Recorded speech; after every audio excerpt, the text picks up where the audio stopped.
Good evening, everyone. My name is Bob Hornstein, and I'm the Director of Community Relations and Public Affairs for the Jewish Federation of Greater Portland. I want to thank all of you for joining us on this Thursday evening. Tonight's forum is brought to you by the Jewish Community Relations Council of the Federation. And as a 501c3 nonprofit organization, we are nonpartisan and we do not and cannot endorse political candidates. But what we can do is hold candidate forums such as tonight's so that you can hear from those running for elected official positions, where they stand on those issues that are of importance to the Jewish community. Now, tonight, we are featuring the two Democratic opponents that are vying for the seat currently occupied by incumbent Representative Lori Chavez-DeRemer. And it is our intention that in the fall, either late September or October, that we will be able to hold a forum featuring the incumbent, Congresswoman Chavez-DeRemer, as well as the winner of the Democratic primary. So please look out for information along those lines and other candidate forums that we'll be having as we proceed closely to the November election. Now, for tonight, by agreement, we have sent several questions in advance to the campaigns. And I want to remind everyone that the chat function will be disabled. So I'm going to hand it now over to Hank Kaplan, who will be tonight's moderator. Hank is the chair of the Jewish Community Relations Council and a member of the Jewish Federation Board. Again, thank you for being with us. Thank you, Bob, and welcome everyone to our 5th Congressional District Democratic Primary Forum. It's my honor to be the facilitator tonight. Oregon's 5th Congressional District covers a large area running from Bend and Redmond west to most of Clackamas County and parts of southwest and southeast Portland.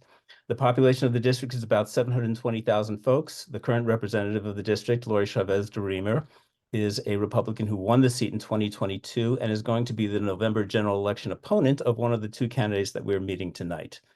The Democratic Party has a slight registration edge in the 5th Congressional District, but there are many independents in that district. Our first candidate, Jamie McLeod-Skinner, won the Democratic primary in this district in 2022, but lost in the general election to Lori Chavez-DeRemer by only about 7,000 votes out of 350,000 cast, and she is looking for a rematch. Our format tonight will be to spend about 40 minutes with each candidate. Each will speak for 5 or so minutes, and then we will have them answer questions that we've prepared. Unfortunately, as Bob indicated, for this forum, we will not be able to take questions in the chat, but I assure you we've got more questions than we were likely to get through. Because this format is a webcast, the chat function is disabled, except that we may post some information to the chat for those who are interested. So as I said, we're going to start with Ms. McLeod-Skinner, who will visit with us, and then after she leaves us, we will visit with Representative Janelle Bynum. So welcome, Ms. McLeod-Skinner, and thank you again for joining us this evening. The floor is yours for the next approximately 5 minutes or so to share with us whatever you feel we should know about you, your candidacy, your positions or priorities, as what your priorities will be as a new congressman, or whatever goals you have for your term in office should you win. At the end of your introductory remarks, we'll ask as many questions as we can cover in the time allotted. Well, thank you so much for this opportunity. I greatly appreciate it. I am running to serve Oregonians in Oregon's 5th Congressional District, which extends, as you mentioned, from the Selwood Bridge to Sun River. The bottom line is I'm the best positioned in terms of values, in terms of an understanding of the district, and positioned to win in November, given the strength I've got throughout the district and in those purple areas, because this is Oregon's only purple district. And there's actually only 1/3 of the voters are Democrats in this district, because the majority are actually non-affiliated. You know, my philosophy on government is to create a safe and healthy environment where people and families can thrive. And as I know from personal experience, the world can be a very dangerous place. But as my dad, who is Jewish, has advised me, you know, he has challenged me to help build a secure peace in the world. And that's something I'm committed to, because our families must be safe. Our experiences do shape our perspective. And just to give you a sense of mine, I came from a working class family. My grandparents were factory workers. My mom's an educator. You know, I learned hard work, commitment to family, and commitment to community service. We started out in the Midwest. It was actually, my mom was a single mom then. My dad came along later. And she took a teaching job in Tanzania back in the mid-70s. And it was actually right around the time of the raid on Entebbe with Idi Amin. And many of my classmates at the government school where my mom taught were Ugandan refugees who had fled the horrors in Uganda at the time. It's also where she met my dad. When we came back to the States, moved to Southern Oregon, my first year of college was actually spent at Lewis and Clark, which is in the district. And then I followed in my dad's footsteps, who is technically my stepdad, but he's always been my dad. And I got my civil engineering degree from Rensselaer Polytechnic Institute. I got my master's in city and regional planning from Cornell. A classmate of mine at Cornell, actually, in the same program was Gabby Giffords. And in breaks, I would stay with what I call my second family in Brooklyn, who's also Jewish. She actually didn't know she was Jewish till her 40s because she grew up in Amsterdam. And his parents were Holocaust survivors. And I remember the tattoos on their forearms. I began my public service in Bosnia and Kosovo after the war, working for the International Rescue Committee, which is actually formed at the request of Albert Einstein to get Jews out of Nazi Germany. I repaired schools and hospitals in that setting, came back to the States, worked in refugee resettlement, in city and regional planning, worked for a regional water agency, and also in local government as staff, as a city manager, and also as an elected member. When I served on the city council in the heart of Silicon Valley, in the city of Santa Clara, which is actually home to Intel. I worked with the Silicon Valley Leadership Group, which helped to set the stage for economic development in the community. And those are opportunities we have both in the northern part of the district and also in the Bend area. And the things that group focused on was housing and healthcare and childcare, the power utility and infrastructure, which are all part of my platform and things that I believe we need to focus on in Congress to help communities be strong and thrive. When I returned to Oregon, I went to law school, got my law degree, focused on water law and India law. That's where I met my wife, became a stepmom of 4, and have since worked in wildfire recovery, resilience building, and also development of affordable housing. So my background, I'm an engineer, attorney, and small business owner. And my wife and I live in rural central Oregon with 2 rescue dogs. But what I'm known for is my experience. So in the past 20 years, I've served 12 years in elected office in both urban and rural areas. I've served on an elected Education Service District Board here in Central Oregon. And my accountability, I actually do not take corporate PAC money. So it's that accountability to Oregonians because of we're seeing too much right now in Congress of corporations putting their thumb on the scale and then not investing in the things we need to help families get by. Showing up to fix problems. I'm known well for bridging the urban-rural divide and the political divide here in Central Oregon is why I've been so successful in purple areas. I'm actually here in Deschutes, which is over a quarter of the district. I've actually outperformed every Democrat running for president since 1964. That ability to bring people together has been really key. And my platform is just in a nutshell, and I know we'll touch on some of these things later, but is protecting our democracy and our fundamental rights. And that includes codifying reproductive health care and fertility treatments, voting rights, other fundamental rights as well. Our environment, so we'll talk about that, I know, later. And also those, the issues that working families are struggling with and people in communities of housing and food security and childcare and investing in education. Those are all near and dear to my heart. But I look forward to our conversation tonight, and again, really appreciate the opportunity for this conversation. Thank you. First question is about climate change. The Jewish Community Relations Council has been very active in advocacy around climate issues, but what are your climate-related priorities? What sort of legislation would you like to see passed in Congress? And do you have specific ideas to curtail or mitigate the wildfire problems that we've been seeing pretty much all over the West?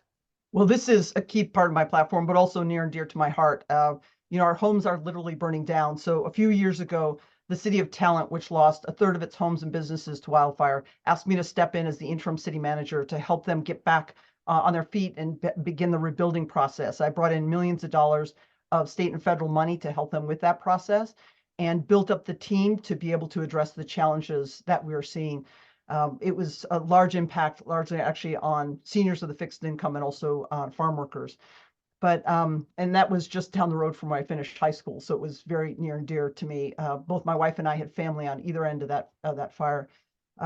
So we need both long-term and short-term solutions. The long-term are getting us off the trajectory we're on that is essentially destroying the planet. So investing in a renewable energy grid, maintaining the grid and our energy base, but investing in renewable energy. This is also an opportunity, economic opportunity for Oregonians. Also battery storage, there's other components of that. This is things I worked on on a city council because the city owned its own power utility in Santa Clara. But also work, in addition to the wildfire recovery, is the preparation. So I work now on a part-time basis with the Office of Resilience and Emergency Management, helping to prepare communities, build up those resiliency hubs so that people, and especially the most vulnerable in our state, are prepared to address and respond to when crisis hits. So we really need to be thinking of this as a big picture, both preparing for, responding to, but getting us off the trajectory we're on. And then one other point, there's both big picture things we can do, investments. There's also just small tweaks we can be making. So the Stafford Act, for example, when we reauthorize the Stafford Act, and that's what funds FEMA, we need to include recognition of heat domes. That's another real challenge we've had. We've actually lost lives here in Oregon due to the heat events we've had. The Stafford Act doesn't allow or recognize compensation for heat events. And so those are the kind of things also we can do on even small steps, but larger steps as well. Thank you. So let's dive into the big topic of discussion these days, Israel. Could you just tell us what is your view of the current conflict between Israel and Hamas? What steps should the U.S. take post-war to help with the rehabilitation and governance vacuum in Gaza? Do you support continuing defensive assistance to Israel in its conflict with Iran? And what is your position on conditioning military aid to Israel generally? Well, just a recognition of the absolute horror of October 7th, when Hamas declared war on Israel and killed over 1,200 Israelis, almost 250 hostages, committed gross violations of international law, and set the stage for war. Their goal has been to destroy Israel, and as a partner of Israel, both from a partnership, from a moral obligation, but also as a key ally for a key role that Israel plays in the Middle East, we must stand strong in support of Israel. We must help to protect Israel. I feel very strongly about that. Now, we've seen also attacks, the April 13th attack from Iran. So helping to set the stage to protect Israel is incredibly important. So we both need to provide military support, and also I will say that there is collateral damage in war, but at the same time, I believe we need to set the expectation for the resources, the U.S. resources and weapons that are used to establish an expectation that the losses, the civilian losses are minimal. And that's not the level of care we've seen. And so I do think it's both a strong moral obligation to be an absolute ally and help to protect Israel, but also to set the expectation for whoever the leader of Israel is, that U.S. weapons will not be used to harm civilians. And I actually want to say at the same time, I recognize that Hamas is hiding behind civilians, and I understand the tremendous complexity of that. But at the same time, I believe we must be having conversations, not or conversations. So I think the expectation of better protection for Palestinian civilians is an expectation we can and should set. And a lot of that while recognizing there's a state of war, and also providing humanitarian relief and not having humanitarian relief blocked. I think those are also key standards. When my dad, in his advice to me was to talk about helping humanity break the cycle of hatred and help to build a secure peace. And I recognize and respect the comments that Senator Chuck Schumer made about how Netanyahu's lack of protection for Palestinian civilians is actually making Israel less safe and secure. So I think establishing as an expectation for the U.S. aid that we provide, but also at the same time pushing back against the growing anti-Semitism, and the conflict we're seeing is unfortunately spiking the anti-Semitism, which we also must stand up against and fight against. So I do want to recognize that I'm sure there's folks listening to this conversation who have family in Israel. The war is real. There are still hostages that are outstanding, but also the horror of that attack on October 7th can only bring back the awful memory of history. And with the combination of what's happening in Israel and with Putin and with others, it can only make us reflect on the 1930s. And so we must be taking steps now to prevent the return of such horror. Post-war, Hamas was elected in 2007, so Palestinian civilians haven't had the opportunity to develop a new government and a government that would work towards this lasting peace. I think we need to be a good partner in the region to help create that and create that system and focus on rebuilding. And this is, again, the work I did in Bosnia and Kosovo. We need to both build relationships, be committed to safe communities. And so focusing on the Iron Dome and other investments to keep communities safe. And again, recognize when our partners at war to support the safety of the community. So it's a tremendously complicated situation, but I do think we need to be able to do both and both value human life and also be absolute steadfast in our commitment to helping to protect and keep Israel safe.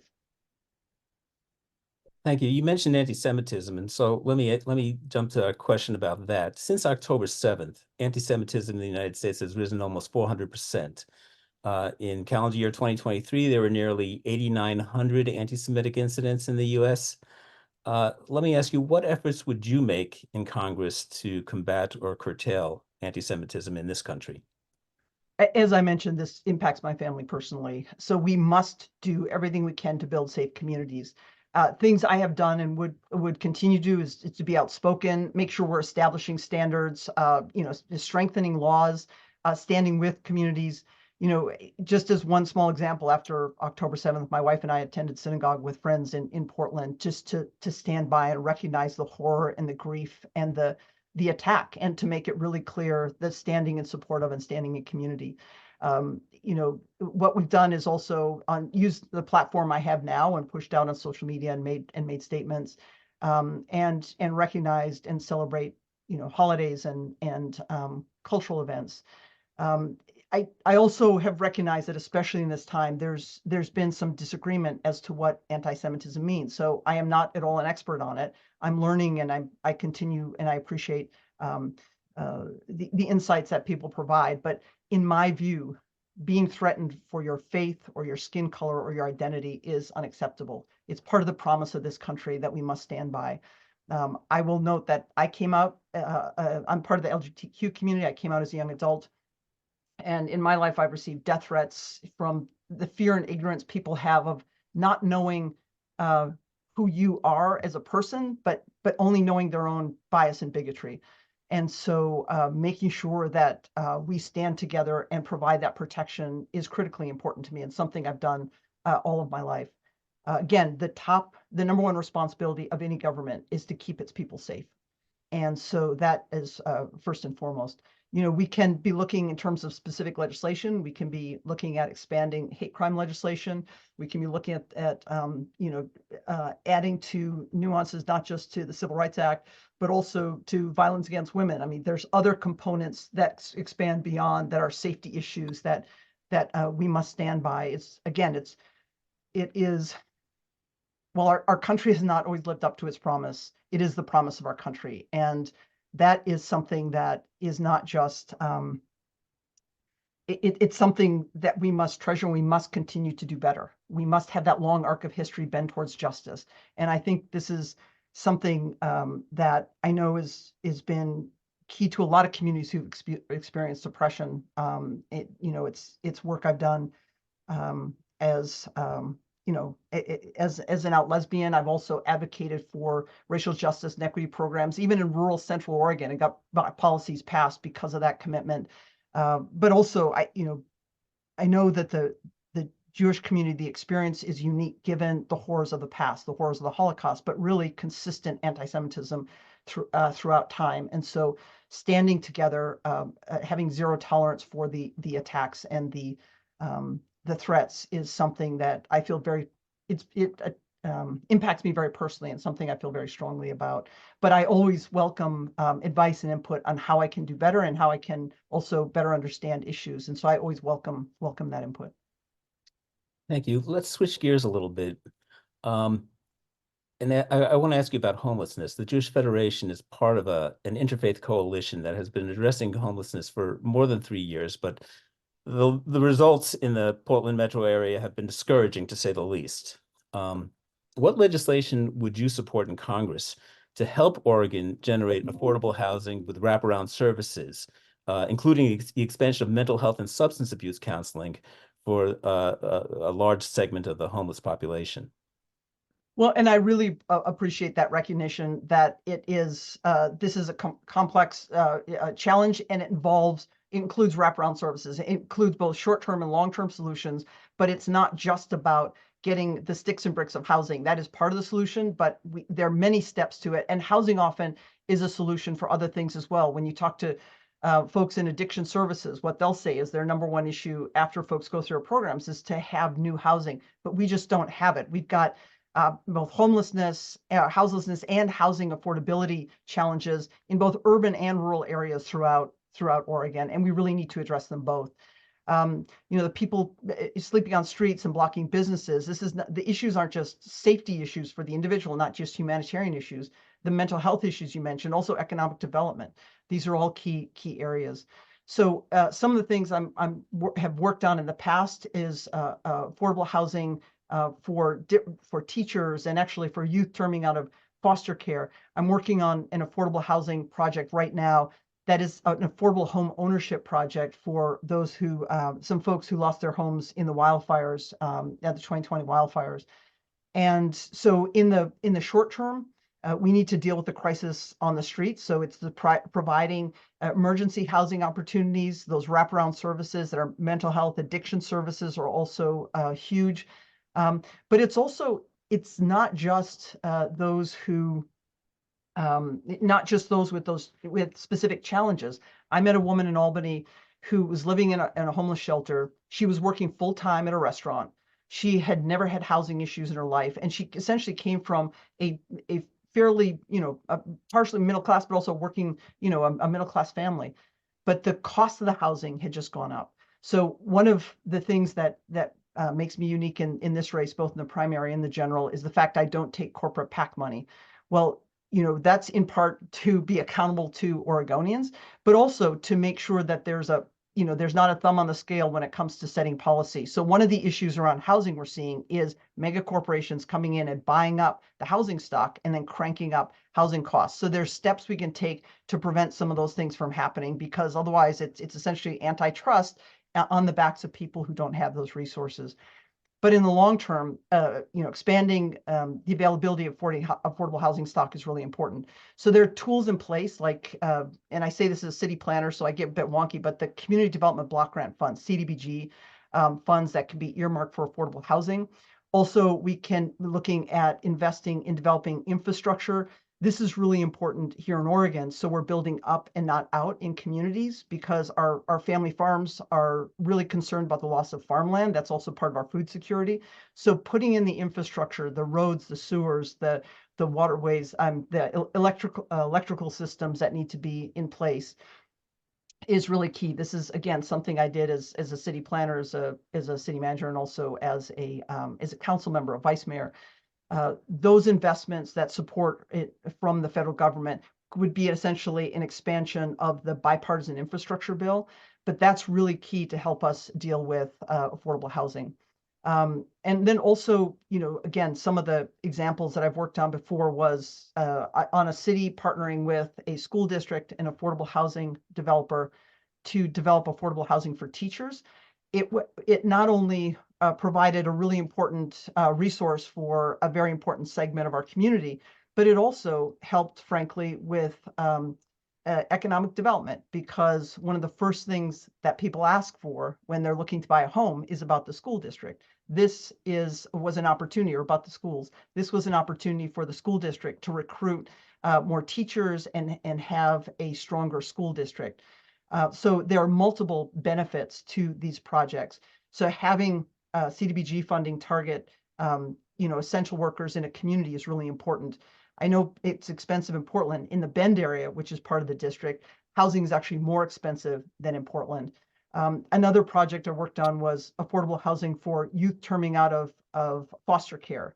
That's one of the most vulnerable segments of our population at a vulnerable time in their life. And we were seeing just horror stories of what was happening to some of these kids, these young adults. Providing 2 to 3 years of stable housing was a key thing that helped them to be safe and to help them start their lives. And in the long run, it saves your community money because it's an investment. So one of the things that I've always said is I don't believe in spending public money. I believe in investing it. And these types of programs really help to invest in our communities. My next question is about the childcare crisis. The U.S. is far behind many other countries in supporting childcare. Most working class families are struggling with the cost of childcare, which in some places outpaces the cost of college tuition. Yeah. The current family and child and dependent care credit hardly makes a dent in those costs. How can you make essential child care affordable for working class families while ensuring that child educators themselves are paid living wages? Yeah, so one of the three essential branches of my platform or stands of my platform is on helping families get by and address these challenges that so many working families are facing. And it's not just working people and working families. It's veterans, it's seniors, it's folks, it's students, it's folks throughout our community who are struggling with so many of these components. So we talk a lot about infrastructure, and often people think of it as that physical infrastructure, the sticks and bricks, the water, sewer, electrical, high-speed internet. But I also talk about social infrastructure. Both of those are essential to building healthy and secure communities. And so some of the things we could do around childcare with regard to developing our social infrastructure is helping expand some of our education programs. Again, as I mentioned before, I'm the daughter of a teacher. I'm very passionate about this, proud to be supported by Oregon educators, and investing more in pre-K, in K through 12, and also looking at schools as resilience hubs. And what I mean is that would provide opportunities for childcare and healthcare and other opportunities, even tying into our libraries. So getting more creative in our thinking about what education or what these resilience hubs may be, and it ties into having childcare in areas where people will be and are doing other work and other things. Here in Central Oregon, there's a community college, and talking to the president there, a couple of years ago, we were talking about the cost of education. And she said, actually, the number one challenge or the biggest challenge her students were facing was not the cost of education, but the cost of housing and childcare. So having hubs in the places of work and in schools, providing incentives to employers, and also ensuring flexible hours. So we hear this on campuses. I've heard this from folks in the building trades on construction sites where they can't recruit and bring in people because if there's a single parent, they don't have the childcare necessary at the location and also at those times. So having creative programs and investing in those programs and creating incentives for employers will be really key. There's also really creative things going on here in Central Oregon. There was a program a childcare program that started up recently that was on a farm, and kids got to pet and help to take care of animals. Well, I love that. That was part of my growing up. But you develop great skills as well. But we can think beyond the standard models that we think of for childcare and those limited hours to really be creative. Other things you mentioned, cost of living, increasing the federal minimum wage is really key to bring up so that we can balance out cost of living, which making investments and bringing down the cost of living, creating some structures in place so that mega corporations can't spike costs, different aspects of the cost of living, but also increasing the federal minimum wage would be really important, but also healthcare access. So, that's, again, part of this larger platform and looking at different aspects of things we need to be investing in. Just a couple of days ago, I was at the grocery store and was chatting with the clerk. And she actually wants to start a child care center. She was really excited about it. But she said she has great benefits, and especially healthcare, from where she's working as the clerk of the store. And she's concerned about healthcare for her family. So, as a small business owner, I can tell you, and I've heard from a lot of small business owners, having access to some of these other resources allows you to go off and both do additional work, but also to get access to some of these resources. And then just lastly, if we're looking at growing our economy, we need to both train and prepare people for that work, but we also need to provide the resources so people can do the work to help make our economy strong. And one of the biggest issues I've heard from so many folks across our district is that lack of affordable childcare is essentially a barrier to them, especially in a two-parent home of one of the parents going to work. So it's just a smart investment in strengthening our economy. You mentioned healthcare, so let's drill down a little bit on that topic. The Affordable Care Act has made healthcare available to millions of Americans, including hundreds of thousands of Oregonians. But many are not covered because many states do not fund Medicare access. And even in Oregon, both primary care and specialty care are already quite overburdened, especially for low-income folks. What would you do to expand provider healthcare access to those currently on Medicaid? And what would you do to address the millions of Americans who lack coverage and access to healthcare, especially in other states? I really appreciate these questions because they're focused on community. It doesn't surprise me, but it's so important that we have this focus. In Oregon, we do a bit better than a lot of other states, and give credit to former Governor Kitzhaber for starting us on that path. And so those are valuable things they're valuable tools that we can teach the rest of the country about based on models we have here in Oregon. But the bottom line is we're the only industrialized country in the world that does not provide healthcare to everyone, and that is it's shameful, actually. So that's something we must do. And there's some great models out there. Germany has a really interesting model where they provide a baseline of healthcare for everyone, so a public system, and then also have a private system as well for those Cadillac plans of people want specialty surgeries. There are great models out there, and I feel very strongly that we need to be providing and moving towards establishing healthcare for everyone. Now, as many people tell you, it's not going to happen overnight, but that's fine. We need to establish a program and then start taking the steps to aggressively move us in that direction, because folks are, folks are hurting, and folks are making decisions right now based on not having access to healthcare. So that strong commitment to do it, and then to approach it and take aggressive steps to make sure we're getting that done.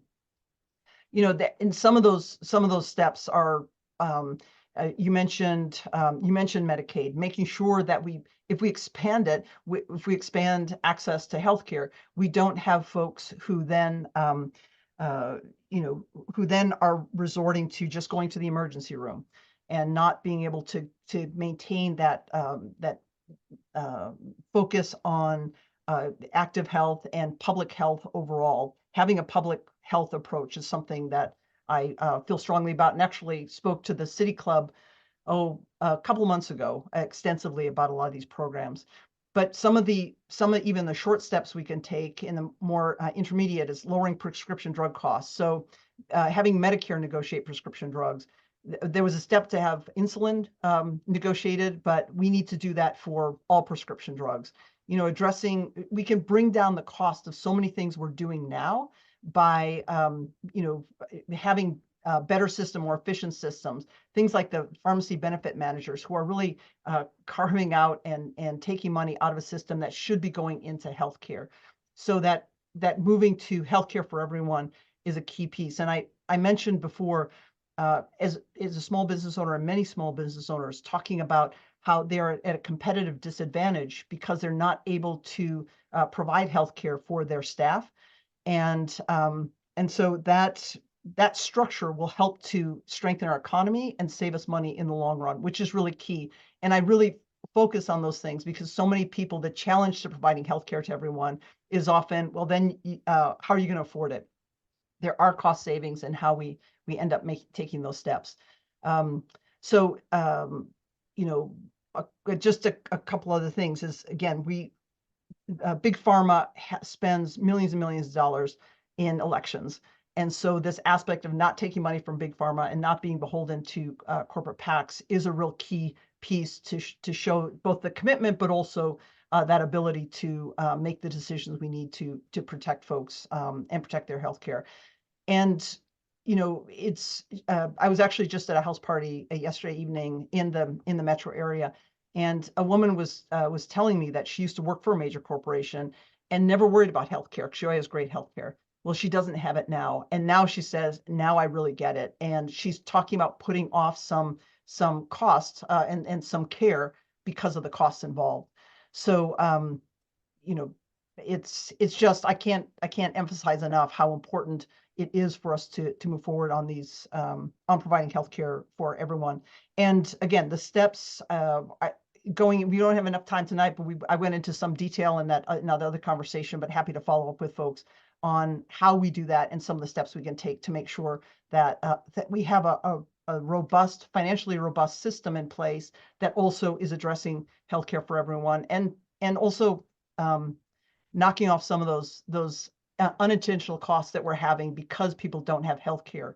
Just one other story: I met a homeless man in Bend who had been a chef and had been very affluent, and he ended up having a health problem, didn't have the care he needed, and ended up being homeless. And so it has a dramatic impact on our economy when we're not making these investments in our social infrastructure, and healthcare, education, and other aspects are critically important to that. And one other thing I want to say actually about healthcare, you mentioned, you asked about some aspects of it, but one of the problems we're having right now is we don't have people who are going into the profession because of the cost. One of the proposals, the cost of education. One of the proposals I've made is for a civilian GI Bill so that folks can sign a promissory note, get their education debt-free in professions like healthcare and education and some of these really key professions that we need. And then their service would be afterwards. They could work in places where they're needed, in rural areas, in inner cities, and other places. There are aspects of programs like this, but a major program, a robust program, would allow us to make sure that young folks, like our kids, could lean into with confidence, going in, educating themselves, investing in themselves, but also making sure that we have the professionals that will then provide the care we need. And also making sure we're compensating people well, so they're fairly compensated, so those providing healthcare can take care of their families as well as those they're taking care of in the healthcare field. Thank you. Just switching gears quickly, quick question, foreign policy question. What more should the U.S. do to prevent Iran from acquiring nuclear weapons? Yeah, this is an excellent point. And then there were steps that were taken initially, and then it's now become extremely complicated because of Iran moving towards having nuclear weapons. So we must do everything we can to prevent it. It's tremendously Iran is, I believe, as an unstable government and is unsafe in the region, not just for Israel, but globally unsafe. The acquisition of weapons is really, it's an existential threat. So the steps that we can take would include working with our regional partners, making sure that we're engaging in having inspections, making sure that we are addressing and not allowing them to build up the technology that's necessary and blocking some of those steps. The start of nuclear weapons, of course, the U.S. was part of that origination of creating nuclear weapons, but we must limit the spread of them because it then provides a threat to all nations, but especially dangerous for the Middle East and a threat to Israel. Okay, I think our last question is the next question is going to be our last one because we're running out of time. How do you address the extremely divisive issue of access to reproductive health care? And including the efforts to restrict states like Oregon from providing healthcare resources to citizens of other states? Yeah, well, I'll tell you, I have in traveling around the state and living in a very rural area, but in traveling around, meeting with some of the most conservative folks in the state, part of it is building up the relationships, having the conversations with folks who are pushing back against it. Yes, this is a divisive issue, but what I have found is that a lot of folks throughout our state, even those who are not Democrats, are very concerned about government not making decisions for our bodies and government staying out of the way of the decisions that we're making. And this is actually an area where I think there is a majority of folks across the political divide, the opportunity to move forward. I remember a conversation I had with a self-described religious conservative who was adamantly opposed to, well, actually, let me step back. When I remember asking him, what do you hate most about Democrats? Which I would often ask when meeting with folks if we couldn't find something in common and something to establish a common ground on. And he talked about this issue of abortion. And, you know, we had a long conversation. I'd asked him about his kids and his grandkids. And he also talked about his strong faith. And, you know, I said, look, I fundamentally believe that if a woman's in that situation, that it really becomes a decision between her doctor and her God.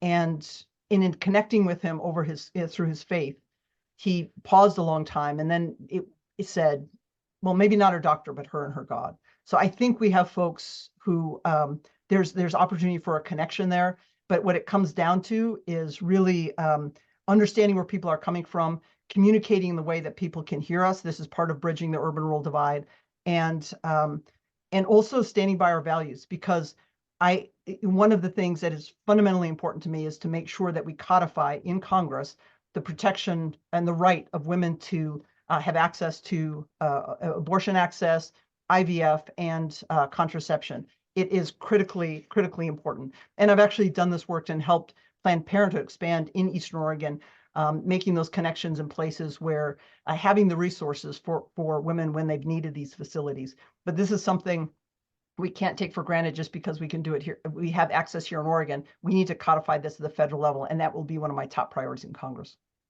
Thank you. We have to move on to save some time for Janelle Bynum. I know that everyone here joins me in thanking you for taking the time to chat with us. And we thank you for your dedication to public service on behalf of our state and our communities. We really appreciate the opportunity to visit with you. We wish you luck in your campaigning efforts, and we hope you'll be willing to chat with us again in the not too distant future. Maybe we'll even have a chance to chat in person. Well, thank you so much. Really appreciate it. And welcome folks to go to our website at jamiefororegon.com if they want more information. But thank you. Okay. So before we move on to Representative Bynum, I would ask Rachel to put in the chat, for those who are interested in the work of the Federation or the Jewish Community Relations Council, we have not only the council itself, but many subcommittees of the council open to people who are interested in getting involved in grappling with some of the issues that we grapple with. And so if you'd put in the chat the emails of the Federation staff, Bob Hornstein and Rachel Nelson, so that people can contact the Federation to in case you're interested, those listening interested in getting involved in helping us work on some of these issues. And I see we have Representative Bynum here, so welcome. As I think you know, the Jewish Federation of Greater Portland is the umbrella organization of the Jewish community, and the JCRC has representatives from all the Jewish agencies, schools, and synagogues in the Greater Portland area. I'm the chair of the Jewish Community Relations Council, which is the political advocacy arm of the Jewish Federation, and we all hope to get to know you a bit through this webinar. But first, let me tell our audience a little bit about you. Representative Bynum is serving her fourth term in the Oregon House District 39, which is pretty much entirely within Clackamas County and north of Oregon City. She serves on the Senate Judiciary Committee and the Senate Committee on Wildfire Reduction and Recovery, which has obviously been a big concern of for our state in the past several years. And in the most recent session, she served on the House Interim Committee on Economic Development, Small Business and Trade, and the House Interim Committee on Judiciary. So welcome, Representative Bynum, and thank you again for joining us this evening.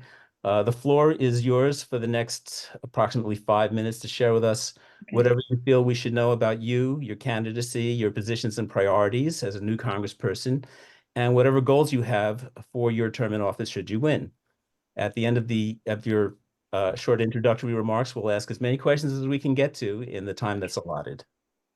All right. Well, good evening, and thank you for inviting me. This is a wonderful opportunity to reconvene and meet with my neighbors. I am State Representative Janelle Bynum. I proudly represent House District 39, and it was formerly 51.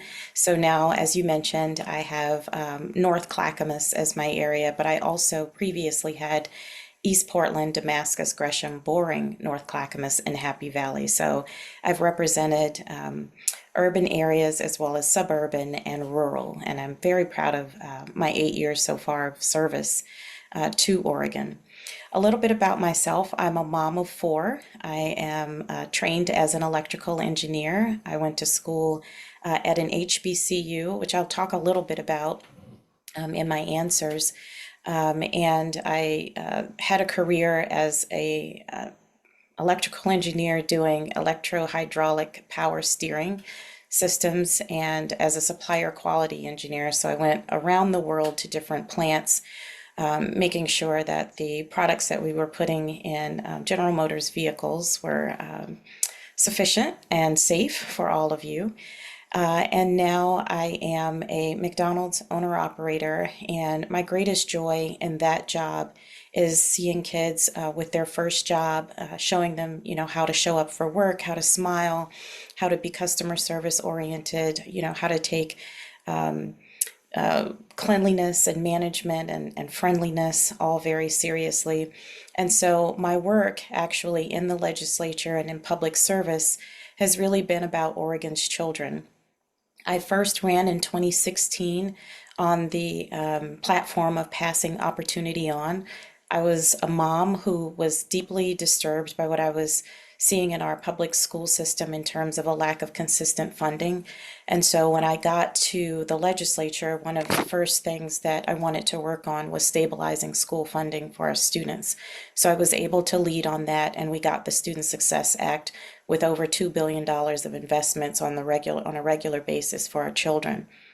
The other thing that I was really concerned about was basically agency and economic agency for people. And so as a small business owner, I was really concerned about people's ability to, start a business, to weather the storms of it, and to achieve the American dream. We know that a lot of immigrants and refugees, micro entrepreneurs, they are people with limited access to capital, and they power our main streets. And so I wanted to make sure that I brought that voice to the legislature as well.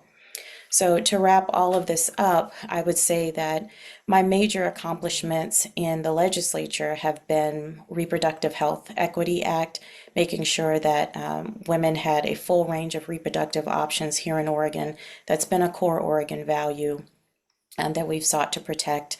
The CHIPS Act, which was in 2023, which was over 250 to $300 million in investments for the semiconductor industry. And what I was really concerned about there was bringing good, strong family wage jobs and anchoring an industry here in Oregon. And with that, we have been able to project over $43 billion of economic investment as a result of that $200 to $300 million investment, as well as 6,000 good family wage jobs. So I'm very proud of that. I have a host of other accomplishments that I'll bring up. My goal in Congress is my number one goal, my first vote will be to make Leader Hakeem Jeffries, Speaker Hakeem Jeffries, and from a policy standpoint, it's mostly about codifying Roe, working on housing, and making sure that healthcare is accessible for all. So I'll wrap it up there, and then we'll get into our questions. Thank you. Our first question is about climate. Our Jewish Community Relations Council has been very active, in fact, more active than most, in advocacy around climate issues. But we'd like to know, what are your climate-related priorities? What sort of legislation would you like to see passed in Congress? And specifically, do you have any ideas to curtail or mitigate the wildfire problems that we're seeing all over the West, including obviously Oregon? Sure. Well, I always try to start with the values, and we all understand that the climate issue is not something we can ignore. It's at every one of our doorsteps. So whether we're in Bend or Deschutes or Redmond area, or whether we're in the, North Clackamas area or in through the valley, it's at all of our doorsteps. And what I can remember, I don't know if it was fondly, but a few years ago we had the wildfires come this way, and it was within about 3 miles of our own home, and so we had to pack up. And I remember, telling our kids to pack up, the things that were important to them. And my oldest daughter packed up our family pictures, and then she packed up a dress. And she said she wanted to have this dress in case we went to church in the South. And so it was one of those things where I never forgot like what it means for a family to have to pack up and leave and then not know if you're going to come back to the things that you love. So it's here in our faces, and I think it's one of those things that we, no matter, what you think of climate change, it's here. So the way I think of policy is in 3 letters. So RIM is how I remember it. So number one, it's building resilience. So we saw just recently the Portland area had a big snowstorm, and it knocked out our power in a lot of places for weeks. Same with wildfire. You have to be resilient. You have to make sure that people are educated. You have backup resources, and I was able to help fund the new Oregon Department of Emergency Management, and I'll take those learnings to Congress. So that's the resilience part. We didn't get into this issue of climate change overnight, and we won't fix it overnight, but one thing we can do is innovate. And as an engineer, I'm always trying to figure out how can we solve our problems with new ideas. So I sponsored a bill on clean energy technology manufacturing. I hope that will build on what we did with the semiconductor industry, and we will continue to make Oregon a home for that innovation. And then finally, in terms of management, working with the federal government more proactively and actually more aggressively to manage the forest lands we have. I will put one fine point on it. It is important to work with our tribes to ensure that we use the learnings from thousands of years to help manage our forests more effectively. I think Western management has its place, but there's also there should be more room perhaps for our tribal partners, our tribal nations, to engage on this. Thank you. Let me ask you a few questions actually about Israel, which is obviously a topic of immediate and deep concern to our community. And not that I'm suggesting our community is all of one mind on the topic, but can you share with us your view of the current conflict between Israel and Hamas? What steps should the United States take post-war to help deal with the rehabilitation and governance vacuum in Gaza? And do you support continuing defensive assistance to Israel in its conflict with Hamas and Iran? And what is your position on conditioning military aid to Israel? Okay, I'll try to remember all of it. First, I want to just acknowledge that the events of October 7th were horrific, just beyond belief, I would say. And I do think it's to make it very succinct, it's an issue between autocracy and democracy. And so we have these autocratic regimes around the world attempting to destabilize the system of democracy that we hold so near and dear. I also think it's untenable to think that we will pass on to our children, whether it's Israeli children, Palestinian children, American children, Ukrainian children, Chinese children, children around the world, Haitian children, this idea that they must live in constant war. That, to me, as a mother, is something that I think the adults in the room need to stand up and recognize. I don't think that passing on war to them as a normalized environment is fair. I am for continuing aid to Israel, not conditioned. And I think you asked another question about what to do post-war. I would love to say we have a post-war situation. And I had hoped that we wouldn't be continuing to talk about war months later. Like one day of war is too long. So I don't know exactly how to answer that, except to say that diplomacy now more than ever is needed. And I think the beauty of kind of framing this argument between autocracy and democracy is the United States has an opportunity to deliver democracy to the people of Palestine and the people who are under these autocratic regimes in a way that allows them to decide their fate on their own terms. I think that's a worthwhile investment, not just for the United States, but for the world at large. So a little closer to home, I'd like to ask you questions about anti-Semitism. Since October 7th, anti-Semitism in the United States has risen over 400%. In 2023, there were nearly 8,900 anti-Semitic incidents in the United States. What efforts would you make in Congress to combat or curtail anti-Semitism in this country?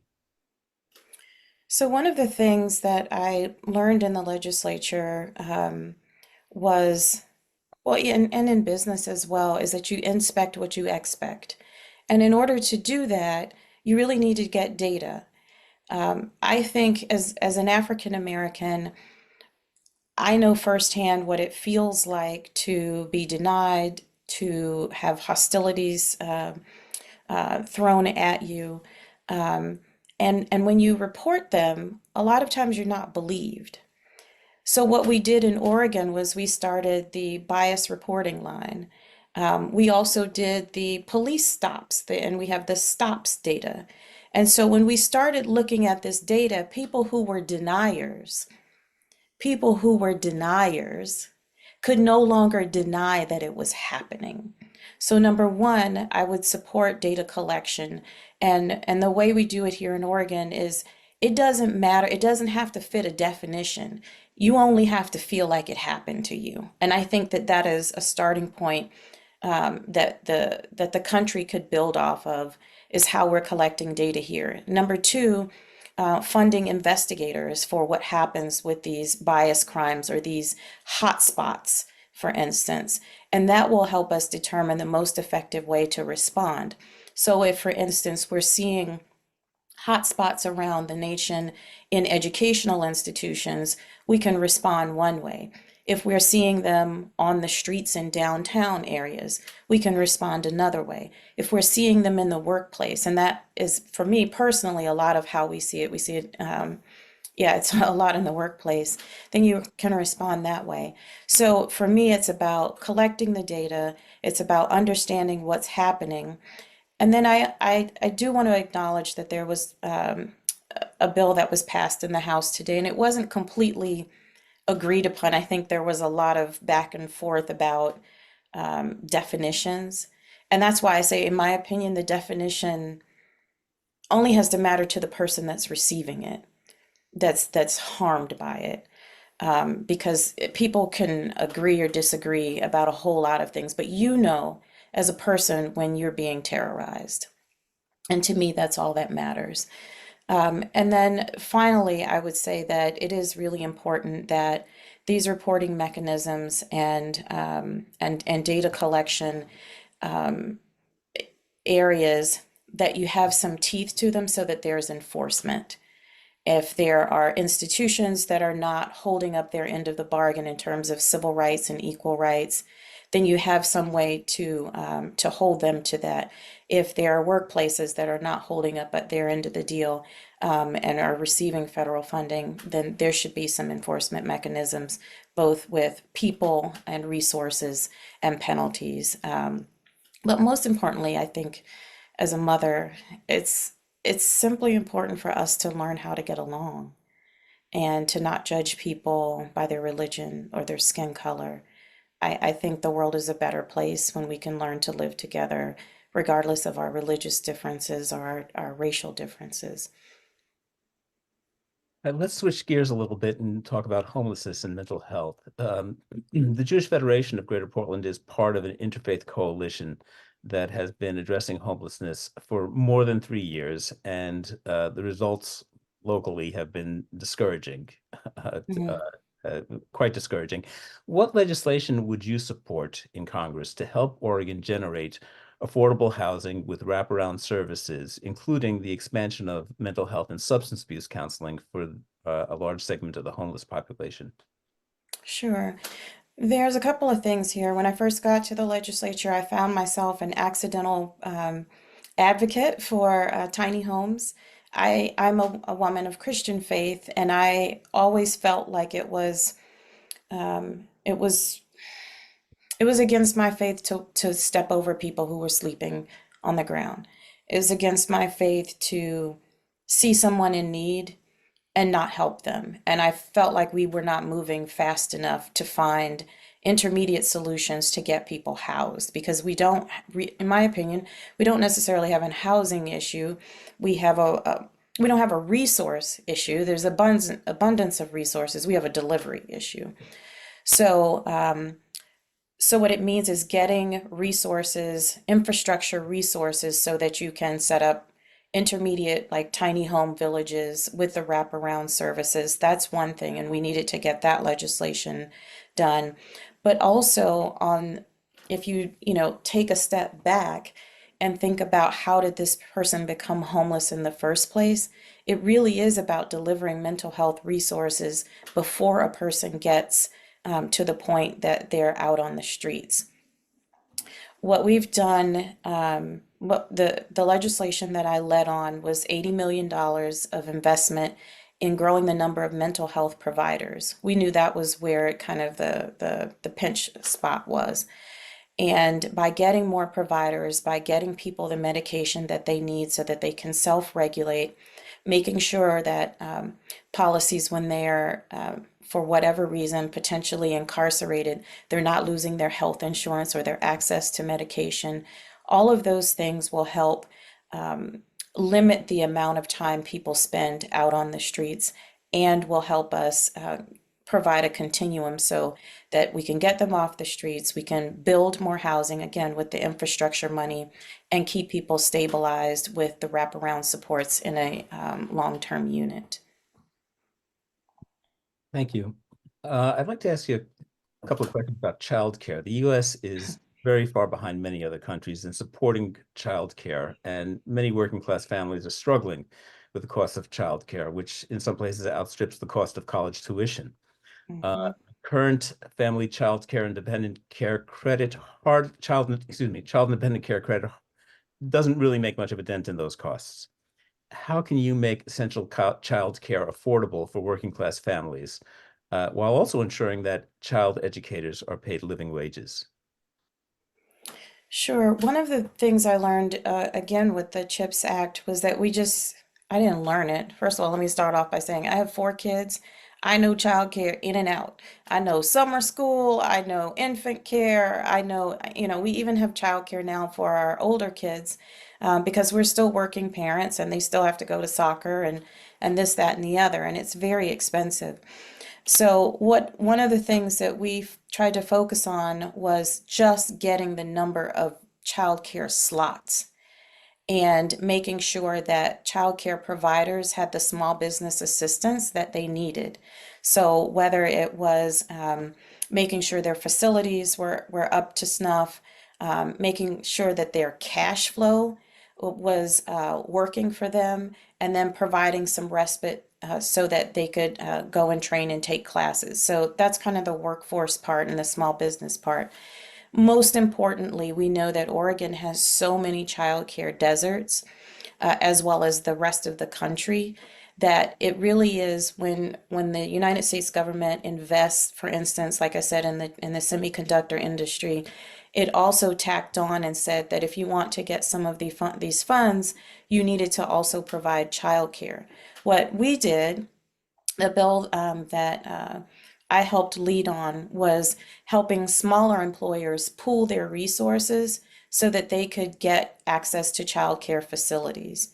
One other fine point on that is that we know that not only do we need different types of childcare for different ages, we also needed 24-hour care because it's sometimes, for instance, I always worked early hours, or sometimes my husband worked late hours.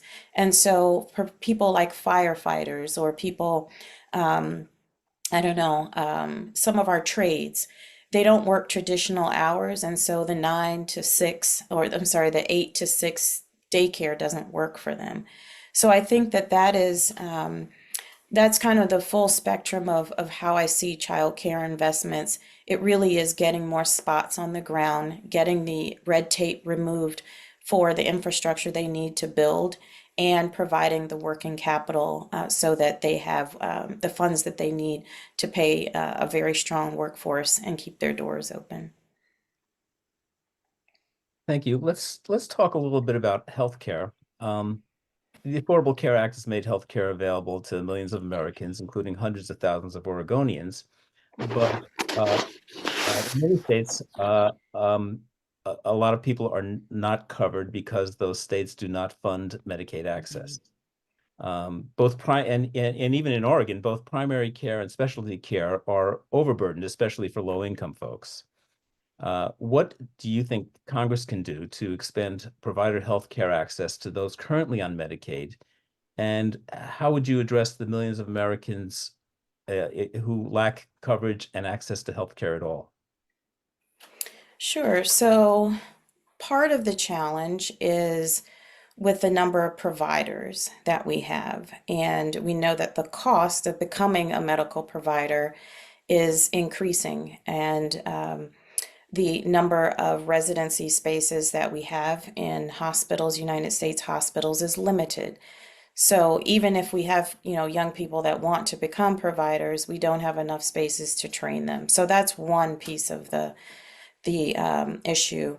The second is we have a program that is the healthcare core, essentially, that helps provide loan repayment assistance or upfront assistance for young people who want to attend medical school or dental school, and I think mental health providers as well. So funding that program, increasing access to that, will help provide more access to rural sites because that's where people have to serve after they get these funds. The other concept right now that's in Congress is the Save Our Rural Hospitals concept, which provides an additional it provides additional payments or an increased payment for reimbursement for Medicaid and Medicare. And I think that will also help increase the supply. The final thought that I have is we're really struggling with what to do with private equity in healthcare. And I think it's worth quite the conversation. We're seeing private equity in housing, and I don't think that it's working for America. And I'm not so sure that private equity is working in terms of when they buy hospitals or when they buy medical facilities, that their policies and procedures and practices are able to maintain their medical providers and therefore able to serve the population. So those are just a few things I think about in terms of healthcare and what I've done here and what I would do in Congress. Okay, let's switch back to foreign policy for a second. What should the U.S. do to prevent Iran from acquiring nuclear weapons? Everything. Okay, I guess that's an answer. Yeah, that's a big bright line. Okay, let's move on to another question about reproductive health care. How do you hope to address this extremely divisive issue of access to reproductive health care, and also please address the efforts out there to restrict states like Oregon from providing healthcare resources to citizens of other states? Well, I think in Oregon, I have found that it's Not as divisive as people might lead on. I think when we've seen these other states like Texas, Arizona, was it Florida, it's Ohio, Idaho next door. yeah, who have, had very conservative policies on reproductive health, you've seen the populace show up. And so they've shown up and they've shifted elections, they've shifted electoral politics. And so what I also think is that people are now becoming more aware that it really is a decision between the person and their healthcare provider and their family and their faith. And the consequence, this is kind of the flip side of it. The consequence is that you have, backroom abortions, you have rich people able to get abortions and poor people cannot. I mean, it's in my opinion, that's what you end up having happen. So one of the things that we did in leading on reproductive care, Oregon has been fairly unrestricted for quite some time, and the world has not ended. But we made sure that doctors here were not prosecuted, or we weren't going to submit to other states, asking us for our doctor's information and sending them to the wolves. And so providing those protections, I would say nationally is a priority. The other thing is that we're seeing, as I mentioned before, is we're seeing these issues pop up on the ballot. It's becoming clearer and clearer that the United States is very interested, the electorate is very interested in codifying Roe. And again, that would be one of the first votes I would love to take. Okay.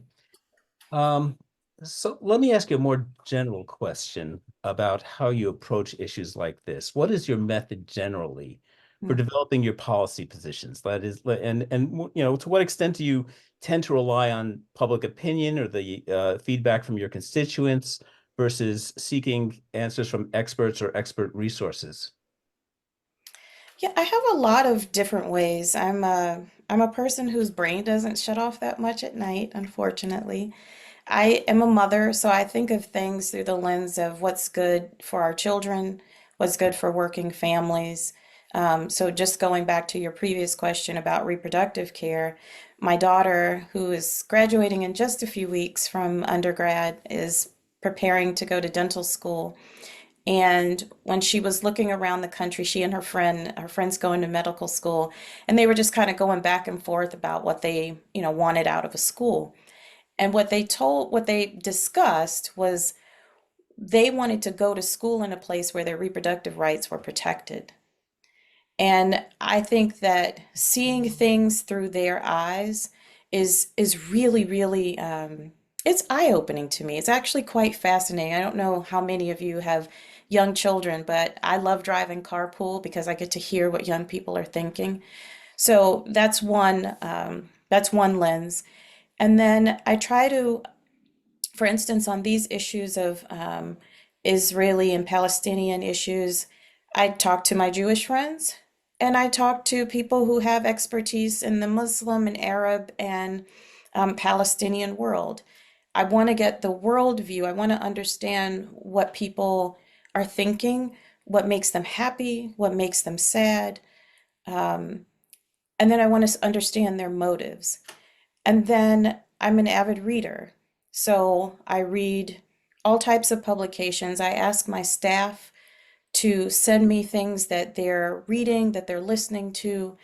I read the Wall Street Journal and I read the New York Times because they're generally like this. Like the same topic will have two different views of looking at it. And then finally, I find great interest in talking in town halls. And what I say is, I don't talk about things that I don't know about. And if you ask me a question and I don't have a lot of information about that, I'm always receptive to people educating me. And that allows me to be a lifelong learner, and it allows me to step forward when I'm voting on a piece of legislation, to go in it knowing that I have multiple perspectives. I have researched it, and where I'm not the expert, I have a group of people who have researched it and can give me confidence that this is the right thing for Oregonians and this is the right thing for our country. So let's apply that methodology, like for instance, to the Iran question, which you didn't give us a lot of specifics about, but how would you decide what is the appropriate U.S. intervention, or should it be intervention? We're talking about, I mean, there's military options, there's diplomatic options, there's a whole range of things in between, and I guess my question is, are all those on the table for you? Are certain aspects of those, not uh, problematic? And how would you decide? How would you make that decision and develop those policies?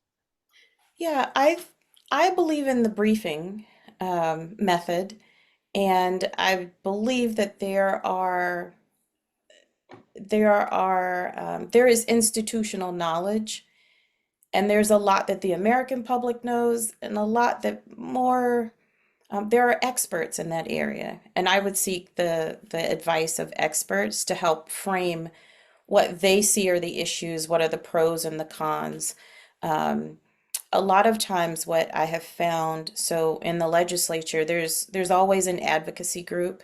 So for instance, in in Israeli relations, I would seek out people um, in those advocacy groups to get their opinion on, what has worked in the past, what isn't working now. What do I need to know that you think I don't know? Does that make sense?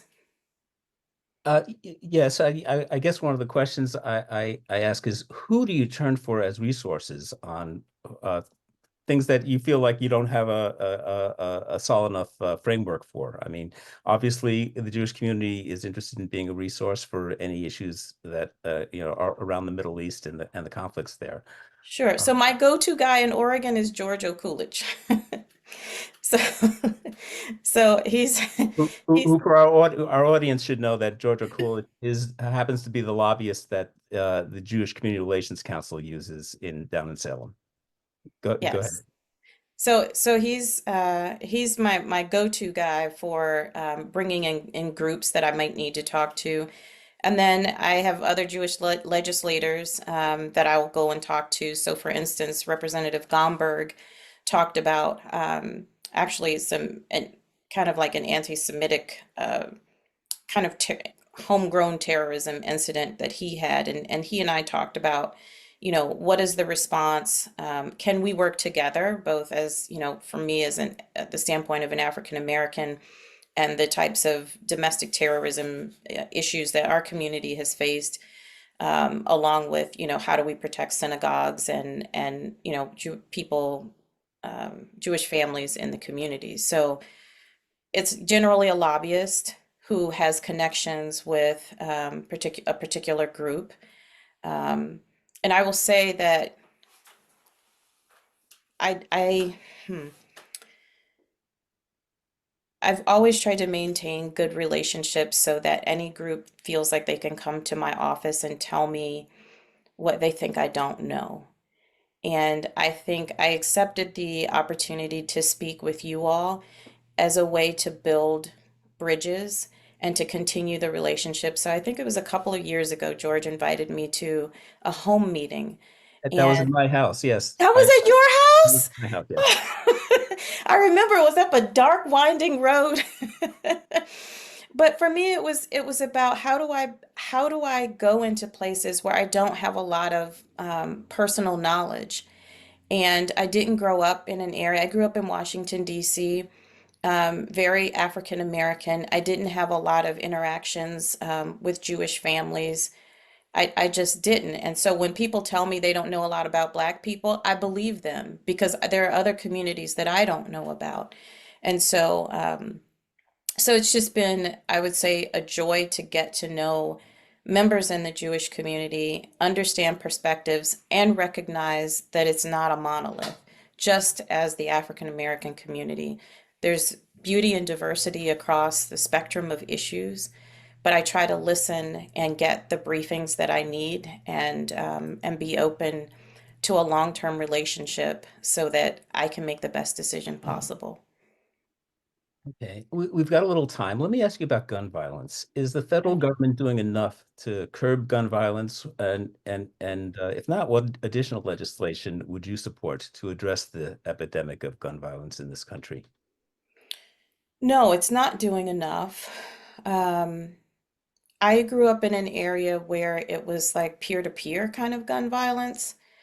Um, I grew up in Washington, D.C. during kind of the crack cocaine epidemic, and where hopelessness was kind of the driver of a lot of that gun violence. And so, for that type of violence related to like drugs and turf wars and things like that, I'm an advocate for number one, education. I'm an advocate for economic investment in communities because kids who can just ride their bike to the park and hang out all day are not interested in shooting each other with guns. Like that's just not a thing. On the other side of it, we have, these generally young men who become mass shooters. And the challenge there is number one, these high capacity magazine guns. I don't understand why weapons of war are, not regulated in the way that they should be.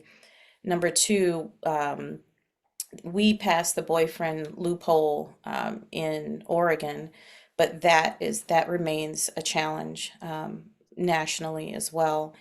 And then, some people point to, oh, we need, it's not the gun that's the problem, it's mental health. Okay, well, let's invest in mental health. And I think the CDC is prohibited from studying the causes of gun violence and effects. And I think that is a policy that needs to be overturned yesterday. So a full spectrum, I talk about a spectrum all the time because, issues are not just like one little thing. They often have different pieces to it, and you can target one or two pieces of it. I think you should target some low-hanging fruit, and I think you should tackle some larger things as well.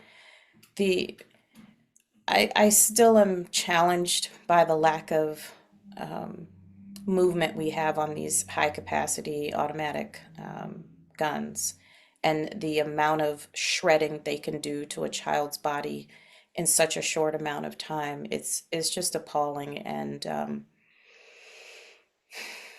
I stand with the mothers and the fathers that want that to come to an end.